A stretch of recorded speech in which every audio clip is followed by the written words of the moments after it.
అల్లం పచ్చడి తయారు చేయడానికి కావలసిన పదార్థాలు: అల్లం, చింతపండు, బెల్లం, వెల్లుల్లి, ధనియాలు, కారం, ఉప్పు, నూనె, మెంతులు, జీలకర్ర, ఎండుమిర్చి, కరివేపాకు.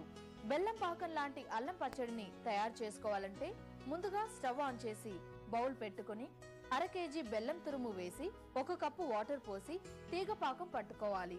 మరొక స్టవ్ పై బాండీ పెట్టుకుని 3-4 టీ స్పూన్ల పల్లి నూనె వేసి ముక్కలుగా కట్ చేసుకుని గంట సేపు ఎండబెట్టిన 100 గ్రాముల అల్లం ముక్కలు వేసి వేయించుకొని పక్కన పెట్టుకోవాలి.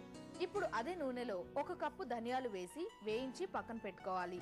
తరువాత వేయించిన అల్లం ముక్కలను గ్రైండ్ చేసి ఒక బౌల్లోకి తీసుకోవాలి. ఇప్పుడు ఫ్రై చేసుకున్న ధనియాలు అర కప్పు వేసి కొంచెం గ్రైండ్ చేసి 1 కప్పు వెల్లుల్లి వేసి గ్రైండ్ చేసి అదే బౌల్లోకి తీసుకోవాలి.